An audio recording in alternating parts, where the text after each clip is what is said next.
자, 우리 지난 2시간에 걸쳐서 우리에게 주어지는 모든 징계 그리고 모든 고난들은 우리를 향한 하나님의 사랑에서 비롯되는 것이다 라고 말씀드렸어요. 그리고 그런 징계와 고난들은 반드시 축복으로 연결되게 되어 있다 라고 말씀드렸어요. 자, 그런데 이런 사실들이 지식적으로는 내가 쉽게 이해할 수 있어요. 그러나 실제 우리의 삶 속에서 그런 내용을 쉽게 받아들이거나 믿기는 쉽지 않아요. 왜냐하면 우리 가운데 되어지는 일들을 보면 하나님께서 정말 나를 사랑하시는가? 하나님께서 정말 나를 사랑하신다면 어떻게 이런 일이 있을 수 있는가 하는 생각이 들 때가 너무나 많기 때문에 그렇습니다. 심지어는 우리가 그런 일들 때문에 괴로워하면서 힘들어하면서 하나님께 기도하는데 하나님께서 그 기도조차도 전혀 듣고 계시지 않는 것처럼 느껴질 때가 너무나 많기 때문이에요. 자, 이런 때 우리는 어때요?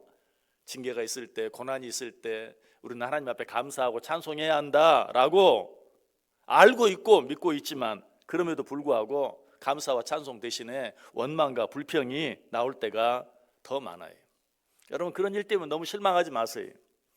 성경에 나타난 여러 많은 믿음의 사람들도 그럴 때가 있었어요. 다윗도 그랬어요. 시편 1절에 보면 여호와여 어찌하여 멀리 서시며 어찌하여 환난 때에 숨으시나이까. 도대체 내 이 어려운 형편 환경을 보지 아니하시고 어디에 숨어 계십니까? 라고 원망하는 모습을 볼 수 있어요. 우리가 이런 상황 가운데 있을 때 하나님께서 우리에게 뭐라고 말씀하십니까? 오늘 본문 5절에 있는 것처럼 내 아들아 주의 징계하심을 경히 여기지 말며 그에게 꾸지람을 받을 때에 낙심하지 말라. 그러나 우리는 어떻다고요? 지금 내가 당하는 어려움이 너무 크고 괴로우면 이런 하나님의 음성이 도무지 귀에 들리지 않아요. 이럴 때 우리는 하나님을 향해서 뭐라고 말해요? 인간이 징계나 꾸지람을 싫어하는 것은 당연한 일이고 또 그런 일들로 인해서 낙심하는 것도 어쩔 수 없는 일 아니냐고 하나님을 향해 언성을 높이고 하나님께 대들 때가 많아요. 나는 인간도 아니고 나는 인간이지 천사도 아니고 하나님도 아니다. 도대체 이런 일들 앞에서 나보고 어떻게 하라는 말인가? 자, 이런 우리를 향해서 하나님께서 다시 한번 징계와 고난의 의미가 무엇인지 자상하게 또 한번 말씀해 주세요. 6절 보세요. 주께서 그 사랑하시는 자를 징계하시고 그가 받아들이시는 아들마다 채찍질 하심이라 하였으니. 히브리서 기자는 다시 한번 우리가 당하는 모든 징계와 채찍은 하나님의 사랑에서 비롯된다는 것이다. 하나님이 우리를 사랑하신다는 증거다라고 강조하고 있어요. 시인이 이 사실을 반복해서 강조하고 있는 이유가 무엇입니까? 이 믿음으로 우리의 마음을 굳게 지키라는 것이 우리에게 닥친 시련과 고난이 아무리 크다 할지라도 이 믿음만 잊어버리지 않는다면 어떤 고난이라도 넉넉히 이길 수 있다라는 것이죠. 다시 한번 말씀드리지만 우리가 처한 상황이 문제가 아니 상황이 이처럼 힘들고 어려운데 라고 우리는 말하지만 우리에게 문제가 되는 것은 그런 상황이 아니라 그 상황을 바라보는 우리의 눈이요 그 상황에 대한 우리의 마음이 문제예요. 지금 우리에게 주어진 징계와 고난을 내가 어떤 마음으로 받아들이느냐 하는 것이 항상 문제라는 것이. 그런 일들이 있을 때 우리는 이 모든 것들이 하나님의 사랑에서 비롯된 것이라는 사실을 믿음으로 굳게 붙잡을 때 우리는 비로소 그 고난과 징계들을 모두 이길 수 있다, 극복할 수 있다. 아니, 그 고난과 징계를 통해서 오히려 나를 향한 하나님의 사랑을 다시 한번 확인할 수 있다. 실제로 징계를 받는 많은 사람들 가운데 어떤 사람은 그 징계로 인하여서 하나님과 멀어지기도 하지만 또 다른 어떤 사람은 어떻습니까? 그 징계, 그 고난으로 말미암아 하나님과 더 가까워지는 사람도 많아요. 그래서 솔로몬은 뭐라고 말합니까? 우리 성경 같이 한번 읽어볼까요? 잠언 4장 23절 말씀 같이 읽겠습니다. 모든 지킬 만한 것 중에 더욱 내 마음을 지키라. 생명의 근원이 이에서 남이니라. 여러분의 마음을 굳게 지켜라. 그렇게 하기만 하면 너에게 어떤 징계, 어떤 고난이 닥친다 할지라도 너희가 그것들을 넉넉히 이길 수 있다. 여러분, 바다 한가운데 떠 있는 배를 한번 생각해 보세요. 큰 집채만한 파도가 밀려옵니다. 그러나 그 파도가 아무리 크고 거대하다 할지라도 그 파도의 물결이 배 안으로 들어오지 못하게 막을 수만 있다면 그 파도는 어때요? 그 배를 깨끗하게 씻어주는 일 외에 다른 어떤 것도 할 수 없어요. 그 파도는 결코 그 배를 파손시킬 수 없어요. 여러분, 가끔 큰 파도가 치는 바다에 배가 출렁이는 모습을 보죠. 그 파도가 그냥 배 전체를 뒤집어 덮을 때도 있어요. 그러나 어때요? 그 파도가 정말 그 배에 더러운 것들을 씻어내기만 하지, 그 파도가 그 배 안으로 들어가지만 않으면 그 배는 절대로 침몰하지 않아요. 혹시 여러분, 차를 세차하기 위해서 주유소에 있는 자동 세차장에 들어가 보신 적 있습니까? 차를 몰고 세차장 기계 안으로 들어갑니다. 거기에 서 있으면 어때요? 갑자기 물이 쏟아지기 시작하죠. 엄청난 물이 쏟아져요. 그런데 이 자동차의 창문만 열어져 있지 아니하면 그 엄청나게 쏟아지는 물이 차를 깨끗이만 만들어주는 것이지 차를 어떻게 만들지는 절대 않아요. 그런데 혹시라도 여러분 실수해서 창문이 조금만 열려 있어 보세요. 난리가 나는 거예요. 그야말로 자동차 안이 물바다가 되고 말아요.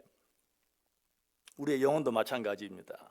제 아무리 큰 환난과 어려움이 있다 할지라도 그것이 나를 향한 하나님의 사랑에서 비롯된 것이라는 사실, 또 그 어려운 시간을 잘 견디기만 하면 그것이 결국 나에게 축복이 되고야 만다는 사실, 이 믿음만 굳게 지킬 수 있다면 그것들이 내 영혼을 절대로 파손시키지 못한다는 사실이. 그래서 유다서 1장 21절은 그렇게 말해요. 하나님의 사랑 안에서 자신을 지키라. 여러분, 하나님이 여러분 사랑한다는 거 믿으세요? 내가 이 믿음을 지킬 수만 있다면 어떤 징계, 어떤 고난도 나를 파손시키지 못해요. 오히려 내 영혼을 깨끗하게 만드는 것 외에는 아무것도 하지 못해요. 하나님께서 나를 사랑하신다는 믿음으로 무장하고 나를 지키면 그 무엇이 나를 공격해와도 문제가 되지 않아요. 그 어떤 것으로도 이해할 수 없고 해결할 수 없는 문제들도 나를 향한 하나님의 사랑 안에 거하기만 하면 그 즉시 그 모든 문제들이 해결되어지게 돼요. 오히려 그 일들을 통해서 나를 향한 하나님의 사랑을 확인하게 되고 하나님 앞에 한 걸음 더 가까이 나아갈 수 있다. 그래서 사도 바울은 에베소 교회 교인들을 위해서 어떻게 기도한 줄 아세요? 우리 다시 성경 같이 찾아볼까요? 에베소서 3장 17절에서 19절까지 있는 말씀 같이 읽어보겠습니다. 믿음으로 말미암아 그리스도께서 너희 마음에 계시게 하시옵고 너희가 사랑 가운데서 뿌리가 박히고 터가 굳어져서 능히 모든 성도와 함께 지식에 넘치는 그리스도의 사랑을 알고 그 너비와 길이와 높이와 깊이가 어떠함을 깨달아 하나님의 모든 충만하신 것으로 너희에게 충만하게 하시기를 구하노라. 아멘. 자, 사도 바울이 에베소 교회 교인들을 위해 기도하고 있어요. 그런데 그 기도의 내용이 무엇인가? 너희가 하나님의 사랑 가운데 뿌리가 박히고 터가 굳어지길 원한다. 왜? 하나님이 나를 사랑하신다는 사실, 그 사실에 내 믿음의 뿌리가 굳게 박히기만 하면 너는 어떤 풍파가 닥쳐도 결코 쓰러지지 아니할 것이다. 넘어지지 아니할 것이다. 내가 너희들을 위해서 기도한다. 너희들이 하나님의 사랑의 넓이와 길이와 깊이가 높이가 어떠한지를 깨닫게 되기를 원한다. 너희들이 하나님의 사랑의 넓이와 깊이와 길이와 높이를 바로 알기만 하면 어떤 징계, 어떤 고난이 닥쳐온다 할지라도 너희는 결코 넘어지지 않을 것이다. 바로 그것이 여러분 하나님의 사랑의 깊이와 넓이와 길이와 크기를 깨달으시길 바라요. 그 사실만 분명히 알면 우리는 절대로 넘어지지 않아요. 하나님이 나를 사랑하신다는 사실에 내 믿음의 뿌리를 굳게 내려보세요. 그 어떤 고난도 나를 하나님으로부터 결코 떼어 놓을 수 없게 되는 것이. 그렇게 하기만 하면 우리가 당하는 모든 고난과 징계들은 능히 이길 수 있게 돼요. 자, 그런데 이런 방법들은 어디까지나 고난을 이길 수 있는 소극적인 방법에 불과해요. 고난을 이길 수 있는 보다 더 적극적인 방법도 있어요. 먼저 고난이 정말 하나님께서 우리를 사랑하셔서 주는 것이요 또 궁극적으로 그것이 우리에게 유익이 되고 축복이 되는 것이라면 그 고난을 피하려고만 하는 것이 아니라 그 고난을 자청해서 받을 수도 있어야 돼. 고난을 자청해서 받으라니 무슨 말인가? 여러분 이런 말 있죠. 고생은 사서도 한다. 그 말과 똑같은 말이 왜 고생은 사서도 합니까? 인생을 살아가면서 고생이 우리의 삶에 손해만 되는 것이 아니고 유익이 되고 궁극적으로 그것이 우리의 삶을 승리할 수 있는 비결이 되기 때문에 고생은 사서 한다. 젊어 고생은 사서도 한다 하는 그런 말을 하죠. 심지어는 어떤 말이 있어요? 네가 자식을 사랑한다면 고생을 시켜라. 여러분 이런 말이 논리적으로는 말이 안 되죠.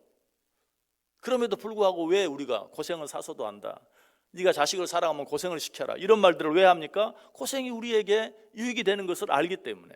여러분 정말 인생을 살아가면서 징계와 고난이 우리의 삶에 유익이 되고 궁극적으로 그것이 축복이 된다는 사실을 믿으십니까? 그렇다면 고난을 무조건 피하려고만 할 것이 아니라 때로는 그런 고난을 자청해서 받을 수도 있어야 돼요. 실제로 시편 26편 기자가 그렇게 했어요. 시편 26편 2절에 보면 여호와여 나를 살피시고 시험하사 내 뜻과 내 양심을 단련하소서, 훈련하소서, 시험하소서. 무슨 말이? 그것이 내게 필요하다면, 유익하다면 그것을 내게 주소서라는 말이. 사도 바울도 그렇게 했어요. 골로새 1장 24절에 보면 나는 이제 너희를 위하여 받는 괴로움을 기뻐하고 그리스도의 남은 고난을 그의 몸된 교회를 위하여 내 육체에 채우노라. 그리스도의 남은 고난을 내 육체에 채운다. 왜? 그것이 나에게 유익이 되고 그것이 내게 축복이 되는 것을 알기 때문에. 그리고 바울 사도는 그리스도의 남은 고난을 내 육체에 채운다, 자기 자신에게만 그렇게 하는 것이 아니라 자기가 그렇게 사랑했던 믿음의 아들 디모데에게도 그렇게 하라고 권면해요. 마치 자식을 사랑하면 고생을 시키라 라는 말처럼 네 그리스도의 남은 고난을 내 몸에 채운다, 스스로 그렇게 말할 뿐만 아니라 자기가 사랑하는 믿음의 아들 디모데에게 너도 그렇게 해라. 디모데후서 2장 3절에서 그렇게 말하죠. 너는 그리스도 예수의 좋은 병사로 나와 함께 고난을 받으라. 어떻게? 자기가 아들처럼 사랑하는 디모데에 그렇게 말할 수 있어요. 네가 나와 함께 고난을 받아라. 왜? 그 고난이 바로 하나님이 너를 사랑하신다는 증거요. 그 고난이 바로 하나님께서 너에게 주시는 축복을 받을 수 있는 축복의 통로가 되기 때문에. 공격이 최상의 방어라는 말이 있죠. 여러분 우리가 당하는 모든 징계와 고난에도 마찬가지. 그냥 고난들을 피하려고만, 당하지 않으려고만 하는 것이 최선이 아니라 오히려 적극적으로 그런 고난을 취하는 것, 그것이 우리의 신앙생활에 오히려 더 유익이 될 때도 많이 있다는 사실이. 자, 그런데 이렇게 생각하면서 우리는 마음속에 좀 두려움이 있죠. 고난을 적극적으로 취하라고? 내게 고난을 달라고? 내가 그리스도의 남은 고난을 채우겠다고? 그렇게 하면 하나님이 내게 너무 힘들고 어려운 고통, 너무 힘들고 어려운 고난을 주시면 어떻게 할까 하는 그런 염려가 들 때가 있죠. 여러분 이때도 마찬가지예요. 이때도 우리가 기억해야 될 것은 하나님께서 우리에게 주신 약속의 말씀이, 하나님께서 어떤 약속의 말씀을 내게 주셨는가? 우리 성경 같이 한번 찾아 읽어보겠습니다. 고린도전서 10장 13절 말씀 우리 같이 읽습니다. 사람이 감당할 시험 밖에는 너희가 당한 것이 없나니 오직 하나님은 미쁘사 너희가 감당하지 못할 시험 당함을 허락하지 아니하시고 시험 당할 즈음에 또한 피할 길을 내사 너희로 능히 감당하게 하시느니라. 아멘. 너무 잘하는 말씀이죠. 우리 하나님께서는 항상 가장 좋은 것으로 우리에게 주시는 분이, 그리고 우리에게 무엇인가를 주실 때는 우리가 능히 감당할 수 있을 만큼만 주세요. 또 감당할 수 없을 때는 반드시 피할 길을 주신다. 이것이 하나님께서 우리를 대하시는 방법이. 여러분 내게 고난을 주세요 라고 한다고 해서 하나님이 내가 당할 수 없는 고난을 주시는 게 아니, 당할 수 있을 만큼만. 그런데 내가 너무 약해서 그것을 다 감당하지 못한다면 그때는 또 피할 길까지도 내주신다. 그러므로 우리는 이런 모든 고난들에 대해서 보다 적극적으로 내가 그리스도의 남은 고난을 취하겠다, 내게 어떤 고난을 주시더라도 내가 달게 받겠다 하는 보다 더 적극적인 그런 믿음의 태도가 필요하다는 것이. 또 한 가지 고난을 이길 수 있는 적극적인 방법이 있습니다. 우리 성경 먼저 같이 읽어봅니다. 베드로전서 5장 6절 말씀 같이 읽겠습니다. 그러므로 하나님의 능하신 손 아래에서 겸손하라. 때가 되면 너희를 높이시리라. 아멘. 하나님의 능하신 손 아래에서 겸손하라. 때가 되면 너희를 높이겠다. 이게 무슨 말인 것 같아요? 우리가 어떤 어려움과 고난 가운데 처했을 때 하나님 앞에 납작 엎드리라. 여러분, 고난과 시련을 이길 수 있는 가장 중요한 방법은 하나님 앞에 겸손히 무릎 꿇는 일이에요. 엄청난 폭풍이 휘몰아칠 때 그 폭풍이 지나가기까지 몸을 낮추고 땅바닥에 납작 엎드리는 것이야말로 최고의 선택인 것처럼, 내 힘으로는 도무지 감당할 수 없는 어떤 어려움이나 고난 가운데 직면했을 때 하나님 앞에 납작 엎드려 기도하는 것, 이것이야말로 그 고난을 이길 수 있는 최고의 방법이에요. 어떤 시골 목사님이 서울의 어떤 큰 교회에 청빙을 받았어요. 그런데 그 교회는 목사 쫓아내기로 유명한 교회예요. 사모님이 염려가 돼서 여보 정말 갈 겁니까? 이 남편 목사님이 말합니다. 하나님의 뜻이면 가야지. 여보 당신이 무슨 재주가 있다고, 그 교회는 날고 뛰는 목사들도 안 된다는데 당신 가서 어떻게 하려고? 날고 뛰어서 안 되면 기면 되지. 내가 기는 재주는 있잖아. 그 목사님이 결국 그 교회 갔고 그 교회 가서 오랫동안 성공적으로 목회를 잘했다고 그래요. 여러분, 이 세상을 살아가면서 날고 뛰는 재주가 필요할 때도 있지만, 날고 뛰는 능력이 필요할 때도 있지만, 사실 그보다 우리에게 어떤 일이 닥치든지 그 어려움들을 이겨낼 수 있는 최고의 방법은 기는 거예요. 누구 앞에서? 하나님 앞에서. 필요하다면 사람 앞에서도 납작 엎드릴 수 있는 겸손한 마음, 겸손한 태도, 이것이 있으면 우리에게 어떤 고난, 어떤 어려움이 닥친다 할지라도 그것들을 능히 넉넉히 이겨낼 수 있다. 여러분, 고난의 대명사라고 불려지는 욥이 그런 마음, 그런 태도로 그에게 닥쳐지는 모든 고난을 넉넉히 이겨낼 수 있었어요. 욥기 14장 14절에 보면 나는 나의 모든 고난의 날 동안을 참으면서 풀려나기를 기다리겠나이다. 이 말씀을 새번역 성경은 이렇게 번역하고 있어요. 그러므로 나는 더 좋은 때를 기다리겠습니다. 이 고난의 때가 지나가기까지 기다리겠습니다. 어떤 고난이 닥칠 때 정말로 그 고난과 맞서 싸우는 것보다도 어쩔 때는 그 앞에서 납작 엎드려, 하나님 앞에 납작 엎드려 그 고난의 때가 지나가기를 기다릴 수 있는 겸손한 삶, 겸손의 태도, 이것이야말로 우리에게 닥쳐지는 모든 고난들을 이길 수 있는 최고의 방법입니다. 이것이 지혜고 이것이 믿음이. 여러분, 예수님께서도 그렇게 하셨어요. 이사야 54장 7절에 보면 그가 곤욕을 당하여 괴로울 때에도 그의 입을 열지 아니하였으며 마치 도수장으로 끌려가는 어린 양과 털 깎는 자 앞에서 잠잠한 양같이 그의 입을 열지 아니하였도다. 엄청난 고난 앞에서, 죽음의 고난 앞에서, 십자가의 고난 앞에서 입을 열지 아니했다. 무슨 말이? 하나님 앞에서 납작 엎드려서 그 때가 지나가기를 기다린 것이.